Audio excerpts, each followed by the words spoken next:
ஒரு நாள் என் ஃப்ரெண்டோட அம்மா அழுது கொண்டே சொன்னாங்க, என் பையன் 4 இயர்ஸா அவன் ஒய்ஃபை பிரிந்து தனியா வாழ்கிறான். ஒவ்வொரு நாளும் நான் தூங்க படுத்திருக்கும் போது அவன் சாப்பிட்டானா, தூங்குறானா, தூக்கம் சரியா வருதா, இல்ல ஸ்ட்ரெஸ்ஸா ஃபீல் பண்றானா இப்படின்னு நான் நினைச்சு எனக்கே தூக்கம் சரியா வராது. நான் அமைதியா அவன் ரூம்ல போய் அவன் பக்கத்துல இருந்து அவனை பார்த்துட்டு இருப்பேன். அவன் தூங்கிட்டு இருப்பான். அவனை பார்க்கும்போது எனக்கு ரொம்ப கஷ்டமா இருக்கும். அவன் தனியா படுத்திருப்பான். அவனுக்காக ப்ரேயர் பண்ணுவேன்.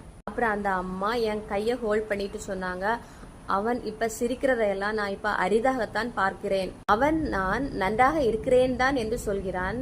ஆனால் ஒரு தாய்க்கு தெரியும் அந்த சிரிப்புக்கு பின்னால் எவ்வளவு வலியை தாங்கி கொண்டு இருக்கிறான் என்று. அப்புறம் அந்த அம்மா என்னை பார்த்து கேட்டாங்க, கடவுள் ஏன் என் மகனுக்கு இப்படி ஒரு கஷ்டமான வாழ்க்கையை கொடுத்தாங்க அப்படின்ட்டு. ஆனா எனக்கு என்ன பதில் சொல்றதுன்னே தெரியல. அதனால் என் நண்பர்களை சரியான லைஃப் பார்ட்னரை கரெக்டா தேர்ந்தெடுங்க.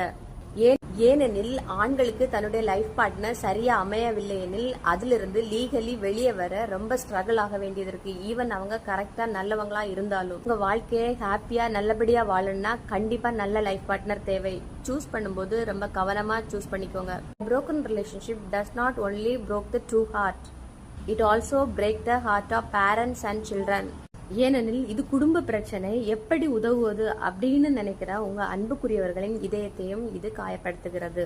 உறவை மரியாதை, நேர்மையான பேச்சு, இருவரின் முயற்சி மூலம் காப்பாற்ற முடியும் என்றால் அவசரப்பட்டு கைவிட்டு விடாதீர்கள்.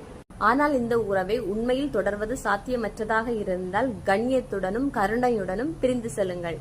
ஏனெனில் சில நேரங்களில் வலியை அதிகமாக அனுபவிப்பவர்கள் தங்கள் வலியை பற்றி மற்றவர்களிடம் புகார் சொல்லாதவர்களாக இருக்கலாம். நாம் ஒருவரின் வாழ்க்கையில் எவ்வளவு வலியை ஏற்படுத்துகிறோம் என்பதை அவர் அழுது காட்டும் வரை நமக்கு தெரியாது. சில பிரிவுகள் ஒரு குடும்பத்தின் 2 பேரை மட்டும் பிரிப்பதில்லை, அமைதியாக இது பல இதயங்களை உடைத்து விடுகிறது. பிரிவதற்கு முன் யோசியுங்கள். உங்கள் முடிவுக்கு பின்னால் அமைதியாக அழும் இதயத்தை நினைத்து பாருங்கள். தேங்க்யூ ஃபார் வாட்சிங். ஃபாலோ அண்ட் சப்ஸ்கிரைப் பண்ணுங்க. பாய், குட் நைட்.